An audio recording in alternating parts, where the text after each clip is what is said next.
I've learned something in life that changes everything once you truly understand it. No matter how much you work, plan, strategize, and fight for what you think you deserve, there is still a bigger plan at play.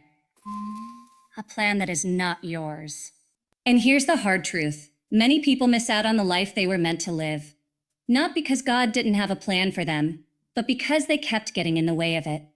We're in a world where everyone wants instant results, quick answers, and perfect timing on their terms.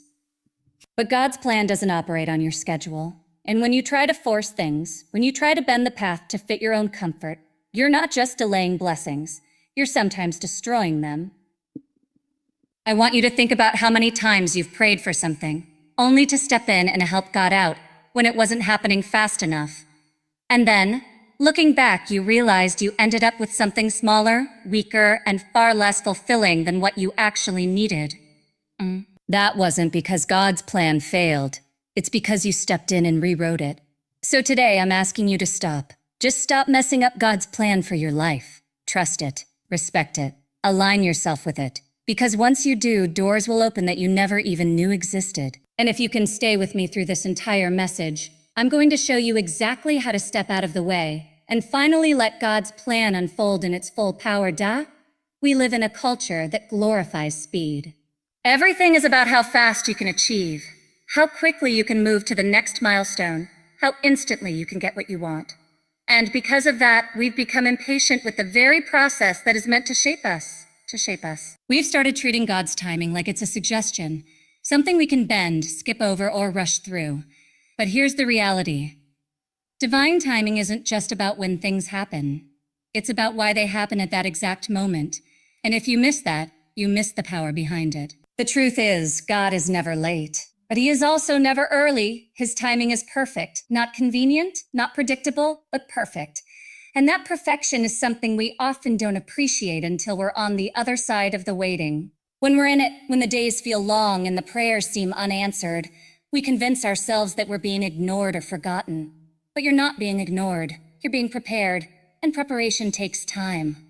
Think about this. If you plant a seed and dig it up every single day to see if it's growing, you will destroy it before it has the chance to bear fruit. That's exactly what we do when we can't trust the timing. We keep checking on God's plan, trying to speed it up, and in the process, we pull it out of the soil before it can take root. There's something else people forget. Timing isn't just about you. God's plan involves other people, other events, and a chain reaction of moments that all have to line up perfectly. If he gave you what you wanted right now, you might not have the support system you need to handle it. The people who are supposed to help you might not even be ready yet. The resources you're going to need might still be in the works. And here's the part that requires humility. Sometimes you're the one who's not ready yet. You might think you are, but deep down, there are lessons you still need to learn, character you still need to develop, strength you still need to build. So when it feels like life is moving too slowly, I want you to start asking a different question. Instead of saying, "Why is this taking so long?" Ask, "What is this delay protecting me from?" Or "What is this time trying to teach me?" Because those answers will shift your entire perspective. You'll start to realize that the waiting isn't a punishment. It's part of the blessing. I've seen too many people destroy their own futures because they couldn't wait. They forced relationships that weren't meant for them. They took jobs that drained their spirit. They made moves that looked good in the moment but left them empty in the long run. And you know what all of those situations had in common? They were outside of God's timing. They were driven by fear, by impatience, by the need to prove something to the world, and in doing so, they bypassed the better life that was already written for them. Trusting divine timing is hard because it requires letting go of control, and most of us don't like that. We want to know when, how, and in what way things will happen. But faith isn't about having all the answers. It's about walking forward even when you don't. It's about believing that every single day, whether you see progress or not, something is moving in your favor behind the scenes. You might be praying for an opportunity, and you don't even realize that right now, someone across the world is making a decision that will open the exact door you've been waiting for. You might be asking for healing, and your body is already repairing itself in ways you can't feel yet. You might be praying for direction, and God is already putting the right people in your path. You just haven't met them yet. There is a flow to life when you stop fighting the timing and start trusting it. It doesn't mean you stop working hard. It doesn't mean you sit back and wait for things to fall into your lap. It means you do your part with excellence and you let God do his part without interference. It means you stop pushing on doors that are locked and you start preparing yourself for the ones that are going to open. And here's what happens when you truly embrace that mindset: peace. You stop waking up with anxiety about what's not happening yet. You stop comparing your timeline to someone else's. You stop making desperate moves just to feel like you're in control. And instead, you start living with a quiet confidence that what's meant for you will not pass you by. Not in God's time. Every single person in this room has something they're waiting for. Maybe it's love. Maybe it's a breakthrough. Maybe it's a chance to prove yourself in a way you never have before. Whatever it is, you need to understand that the waiting is part of the gift. You are being shaped, tested, strengthened, and positioned for the exact moment when it all comes together. And when it does, you'll look back and realize that the timing wasn't just good, it was perfect. So stop rushing, stop doubting, stop trying to open doors that aren't ready yet. Because trust me, when the right door opens in God's timing, you won't have to force it. It will swing wide with ease, and you'll walk through it knowing deep in your heart, this was always meant for me. One of the biggest reasons people end up frustrated, exhausted, and far from where they should be is because they're trying to control everything. We want the plan to be ours, the timing to be ours, the method to be ours. And in doing that, we start rewriting something that was already perfectly written. We start editing a story that didn't need our edits. We think we know what's best for our lives, but what we're really doing is shrinking it down to the limits of our own imagination. Control feels safe. It feels like if you can predict every step, if you can dictate every outcome, then nothing can go wrong. But the reality is, control can also be a prison. When you hold the pen so tightly, you don't leave room for God to write the plot twists, the opportunities, and the breakthroughs that are far bigger than anything you could plan for yourself. There's a reason the most powerful moments in life often happen unexpectedly. That's because they weren't orchestrated by us. They were placed in our path by something greater. But when we're obsessed with control, we're so busy forcing our own plan that we miss the opportunities placed right in front of us. Some of you are holding on so tightly to a version of life you thought you wanted years ago that you're not even allowing yourself to step into the life that's actually meant for you now. You're still fighting for that job, that relationship, that opportunity, as if it's the only thing that could ever make you happy. But sometimes the very thing you're clinging to is the thing that's holding you back. Letting go of control doesn't mean becoming passive. It doesn't mean sitting around doing nothing and waiting for life to happen to you. It means you keep showing up, you keep doing your best, but you stop trying to force the outcome. It means you remain open to being led in a different direction than you planned, even if it's uncomfortable, even if it's unfamiliar. And here's the thing. You cannot pray for God's will to be done in your life and then get upset when it doesn't match your plan. That's not faith. That's negotiation. Faith. You can't say to God, I trust you, while secretly holding onto the steering wheel and refusing to take your foot off the gas. Trust means you hand over the wheel, you sit in the passenger seat, and you believe that no matter where he takes you, it will be better than where you thought you should go. I've seen people sabotage their own blessings because they couldn't release their grip on something that was already falling apart. They'd rather patch up what's broken than trust that something whole and new could be built for them. They'd rather live in the comfort of the familiar than risk the uncertainty of the unknown, even if that unknown is exactly where their growth and joy are waiting. When you let go of control, something amazing happens. You start to feel lighter. You stop wasting your energy on trying to predict the unpredictable. You stop panicking over every twist and turn. And instead, you start paying attention to the signs, the people, the moments that are guiding you towards something better. You begin to notice how things start to align in ways you couldn't have orchestrated if you tried. But to get there, you have to trust enough to release. And that's where most people struggle. We've been conditioned to believe that surrender is weakness. But surrender in this sense is strength. It's the courage to admit that your way isn't always the best way. It's the humility to step aside and allow a greater plan to unfold, even if you can't see the full picture yet. Think about the last time something didn't go according to your plan, but it ended up being exactly what you needed. Maybe you lost a job and it forced you to step into a career that actually fulfilled you. Maybe a relationship ended and it cleared the space for someone who truly valued you. In the moment, it felt like loss, but in reality, it was a redirection. That's what happens when you let go. You give life the space to redirect you toward where you're actually meant to be. Meant to be. Understand, the plan you're fighting so hard to protect might be the very thing keeping you small. You might think it's your safety net, but it's actually your ceiling. And until you let it go, you will never know how high you could have gone. So stop gripping so tightly. Stop trying to control every detail. Stop thinking you have to hold the entire world together with your own two hands. You don't. You were never meant to carry that weight. When you release it, you make room for something far greater to take its place. Because when you finally let go, you'll realize something powerful.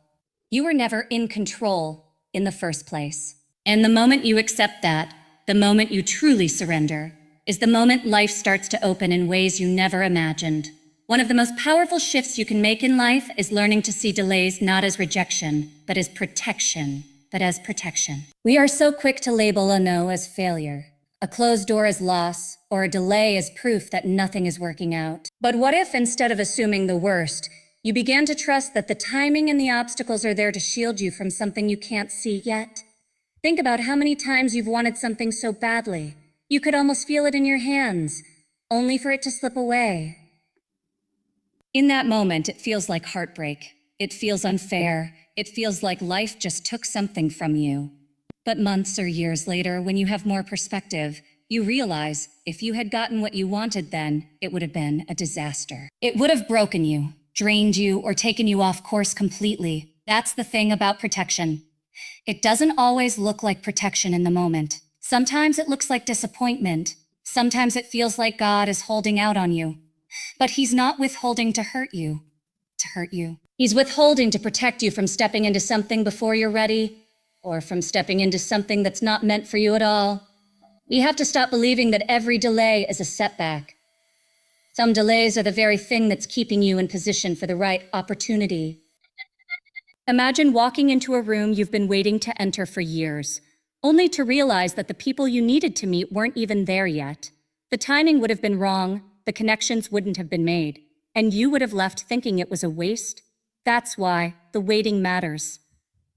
Because it's not just about you being ready, it's about everything else lining up too. But here's the challenge. Delays test our faith. They test our patience. They make us question whether we're on the right path at all. And when those questions start to get louder, we're tempted to rush ahead, force open doors, or settle for less just so we can feel like we're moving forward. But when you do that, you're stepping outside of the protection that delay was giving you. You're essentially saying, I'd rather have something now, even if it's not right for me, than wait for what's truly mine. That kind of impatience comes with a cost. It costs you peace. It costs you stability. And in the long run, it often costs you the very thing you were meant to have in the first place. But when you trust the protection of a delay, you stop panicking about the pace of your life. You stop comparing your journey to someone else's. So you start believing that if the door is closed right now, it's because what's behind it either isn't ready for you, or you're not ready for it. I can promise you this. The moment you begin to see delays differently, your whole mindset changes. You no longer spend your energy in frustration. You no longer see a not yet as a punishment. You start to breathe easier because you know that what's meant for you is being guarded until it's the perfect time. Think about the times in your life when you narrowly avoided something you thought you wanted. Maybe you missed a flight and later heard there had been trouble with that journey. Maybe a deal fell through and later you realized it would have tied you to people who didn't share your values. Maybe a relationship ended and only later did you see how much it would have cost you emotionally. Those aren't coincidences. That's protection.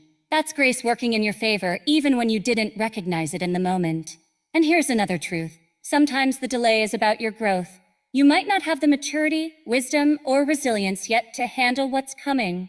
And if it arrived too soon, it could overwhelm you instead of bless you. God loves you enough to not give you something that will crush you before it can elevate you. That's why patience is not just a virtue, it's a shield. When you understand this, you begin to respond to life differently. Instead of pushing against the delays, you start to lean into them. You use the waiting season to prepare, to grow, to strengthen yourself. You stop asking, why is this happening to me? And you start asking, what is this protecting me from? Or what is this preparing me for? Those questions open the door to gratitude, even in the midst of what feels like a setback. I know it's not easy.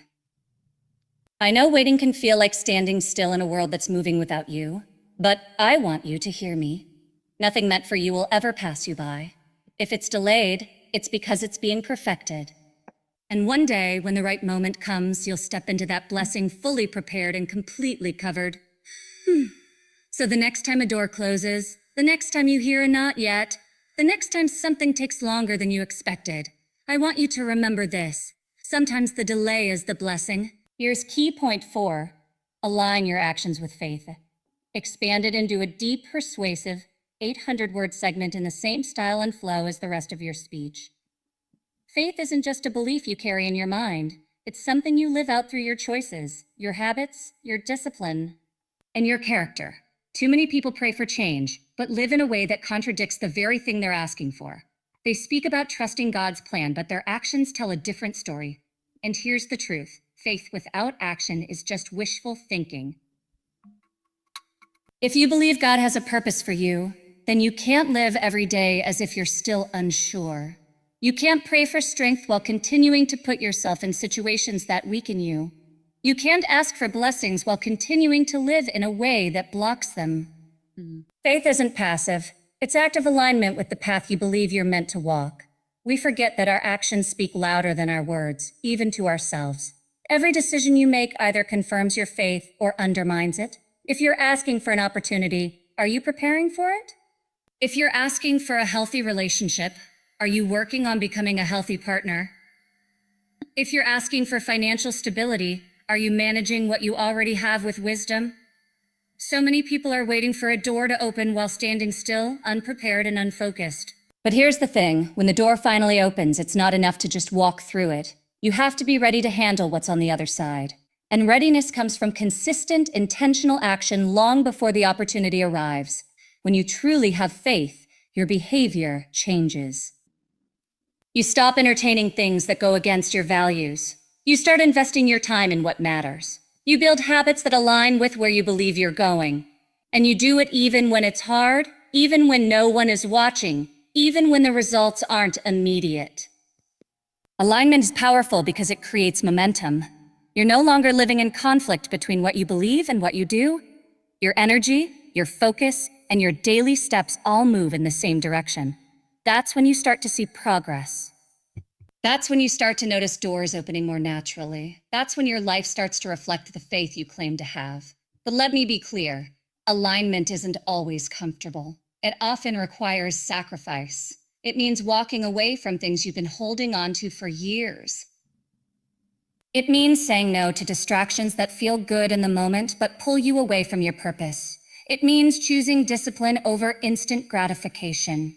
And that's where many people stop, because they want the reward without the responsibility. The reality is, faith is proven in those moments where you have to choose between your old patterns and your future promise. Do you trust enough to let go of the habits, relationships, and environments that are misaligned with where you're going? Do you trust enough to keep showing up in excellence even when nothing seems to be changing yet? That's where real faith is tested. Not when everything is going well, but when it's hard to see the result and you still act as if it's coming. Some of the most successful and fulfilled people you'll ever meet didn't get there because they had a perfect plan from the start. They got there because they kept moving in alignment with what they believed day after day, even when it felt like nothing was happening. They worked when no one was clapping for them. They prepared when no one was watching. They stayed ready so they wouldn't have to get ready when the opportunity came. And I need you to hear this. God's plan for you is not just about where He wants to take you. It's also about who you need to become to live in that plan fully.